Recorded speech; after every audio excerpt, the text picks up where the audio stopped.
Hello and welcome to Work Profiles, the podcast series designed to bring you information, solutions and keep you up to date about all the good things HR as it relates to workforce compliance. We've partnered with all sorts of industries to make compliance easy. We do this by aggregating common compliance tasks into one simple cloud-based program. These services include inductions and e-learning, background screening and license and ticket monitoring. We've met some fabulous people over the course of the past 10 years, so we thought, why not share their wealth of experience and knowledge with our listeners? Hence, Work Profiles was born. Sit back, relax, and enjoy the next 15 minutes or so as we speak to some very interesting people.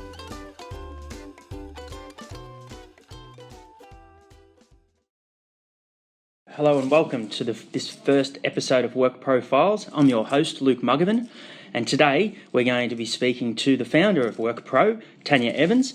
But before we do, Work Profiles is a podcast that touches on the various aspects of HR and employee compliance. So we will be discussing the various topics to do with this crazy world of employee compliance and HR. WorkPro, for those of you that don't know, have been around now for 10 years and have really forged, if you like, and been pioneers in relation to this compliance world of getting workers work ready. So, we thought what better way to bring our audience all the content and I guess what we've amassed over the journey and what we continue to amass in terms of the partners we work with, who each have extraordinary stories to tell, great information, expertise in their respective fields, and we just want to be able to share that with you. So these will be monthly podcasts, and we'll have different subject matter experts talk about different topics, hopefully for which you are interested in, obviously being in the space. But before we do, and as a way of introducing WorkPro, I thought we'd get along the founder of WorkPro, Tania Evans. Tania, thank you for joining us. Thanks, Luke. Thanks for the invitation. No worries. Well, I guess to let the listeners know, and hopefully there are a few out there, but no, I won't say that. I've just to tell people, I'm the BDM of WorkPro and have been for 3.5 years, and I think it's an amazing product, of course. Because I'm sitting across from you. And because I sell it every day. But I would like you to share with our listeners, I guess, what WorkPro is, why it came about. No props. So essentially, in a nutshell, the way that I talk about WorkPro is that we are into workforce compliance. So we know that there are massive challenges with getting people to start work these days. And so unlike the good old days, or the bad old days, depending on which side of the fence you sit on, there is some really strict mandatory requirements that must be passed, checked, evidenced and recorded as part of getting someone into work these days.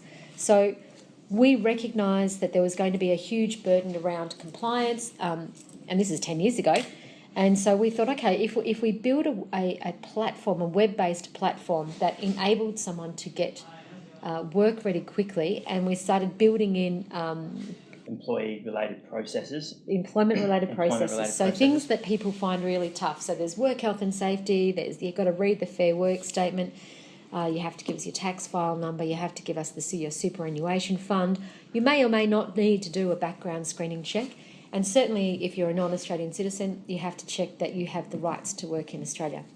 So WorkPro thought, if that's true, and if every single employer across Australia, in fact globally, needs to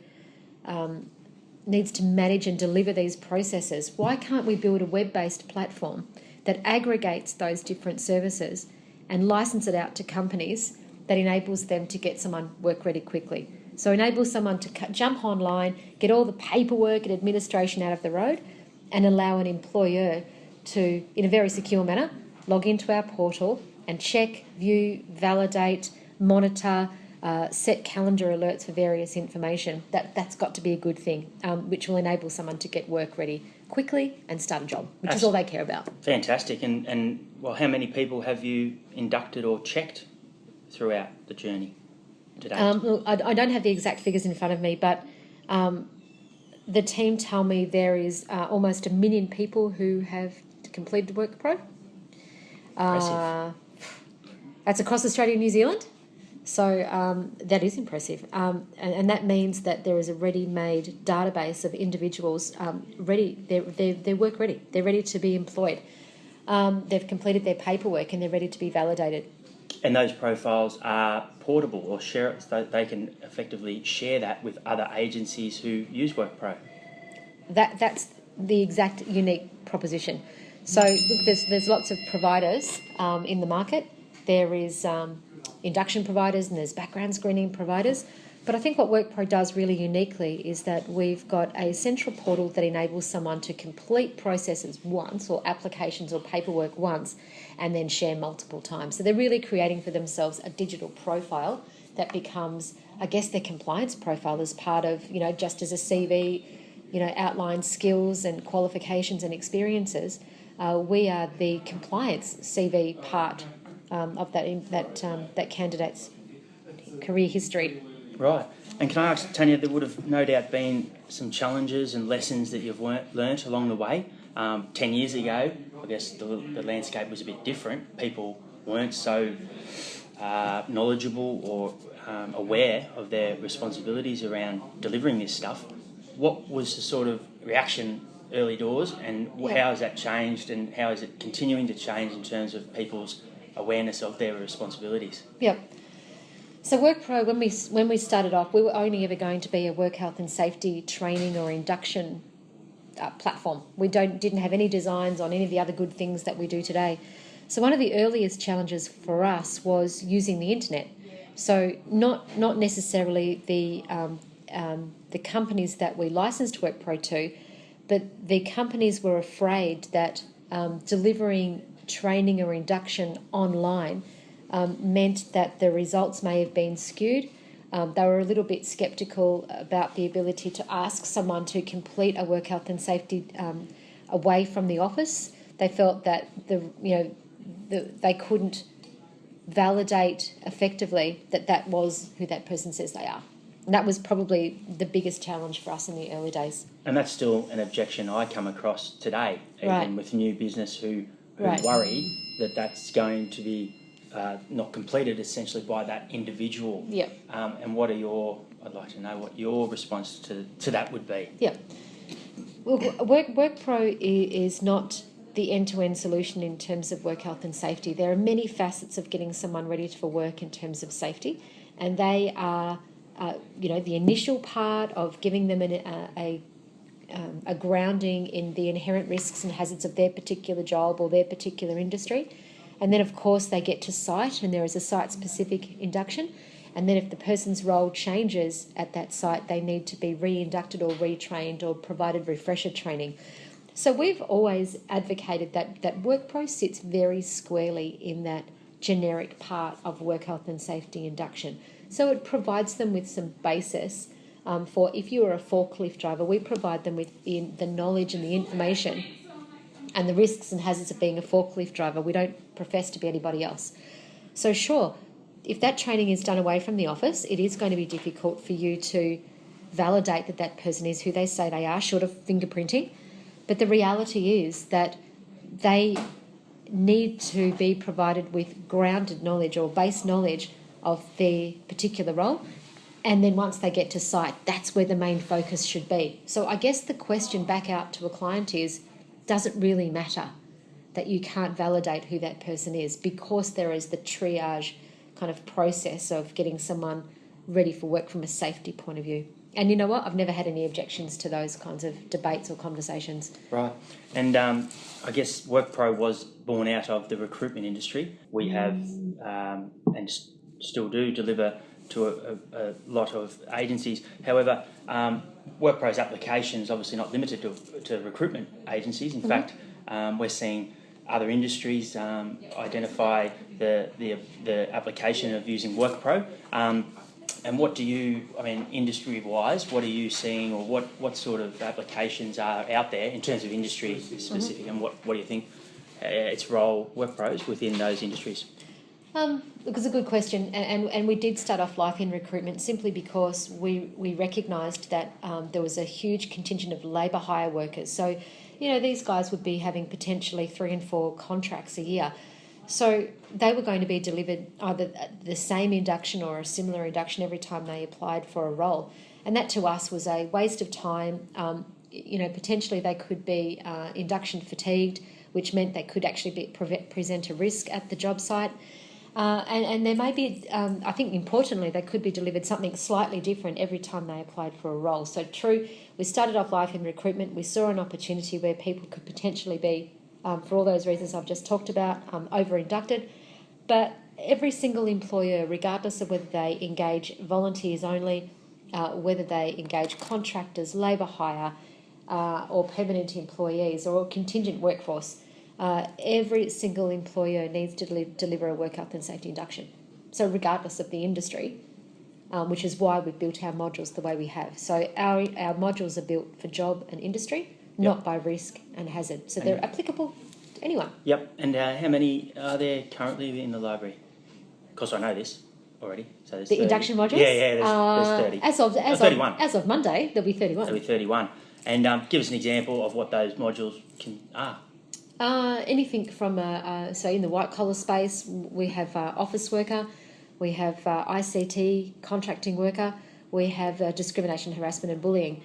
We also have hospitality, retail, we have a privacy induction module. And so it's very broad in its sense, but they're very relevant to each of those sectors as well, just to make sure that it's valid content. Yep, and conscious of not turning this into an infomercial either, but always the salesman trying to educate and sell. But use WorkPro, it's good.